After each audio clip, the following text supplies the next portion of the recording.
നമ്മളിപ്പോൾ നിൽക്കുന്നത് ലുലുവിലാണ്. കുറച്ച് സാധനം വാങ്ങിക്കാൻ വേണ്ടി വന്നതാണ്. ഇവിടെ നമ്മൾ നേരിടുന്ന, അതായത് ഇവിടുത്തെ കസ്റ്റമർ നേരിടുന്ന ഒരു ചെറിയ പ്രശ്നമുണ്ട്. ചെറിയ പ്രശ്നമാണ്, അത് എന്താണെന്നുള്ള കാര്യം പറഞ്ഞുതരാം. അതായത് നമ്മളിപ്പോൾ ഒരു 6,000 രൂപ 7,000 രൂപയ്ക്കൊക്കെ പർച്ചേസ് ചെയ്യുന്ന വന്നിട്ട് നമ്മൾ ഇവിടെ വന്ന് ഈ ക്യൂ നിന്നാണ് നമ്മൾ സാധനം മേടിച്ച് പേയ്മെൻറ്റ് കൊടുത്ത് വരുന്നത്. പല സ്ഥലത്തുനിന്ന് സാധനം മേടിച്ച് ക്യൂ നിന്ന് പേയ്മെൻറ്റ് അടച്ചു വരുന്നു. അത് കഴിഞ്ഞിട്ട് വീണ്ടും ഒരിക്കും. അത് വേറെ ഒരു 30 റുപ്പീസിന് വേണ്ടി അറൗണ്ട് ഒരു 10-15 മിനിറ്റ്സ് ഇവിടെ പറയും. അപ്പോൾ ഞാൻ പറയുന്നതെന്ന് പറഞ്ഞാൽ നമുക്ക് സാധനങ്ങൾ പർച്ചേസ് ചെയ്ത ആൾക്കാരെങ്കിലും ഇതിൽ നിന്ന് കാണിച്ചതിന് ശേഷം ഒഴിവാക്കുന്നതാണ് ഞാൻ പറയുന്നത്.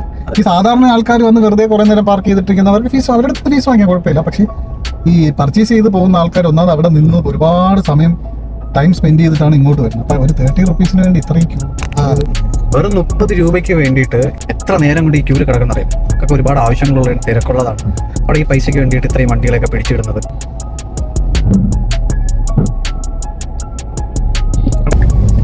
അങ്ങനെ 28 മിനിറ്റ് കഴിഞ്ഞതിന് ശേഷം നമ്മൾ പുറത്തിറങ്ങി. അപ്പോൾ ഈ ഒരു സിസ്റ്റത്തിന് ഒരു മാറ്റം കൊണ്ടുവരണം.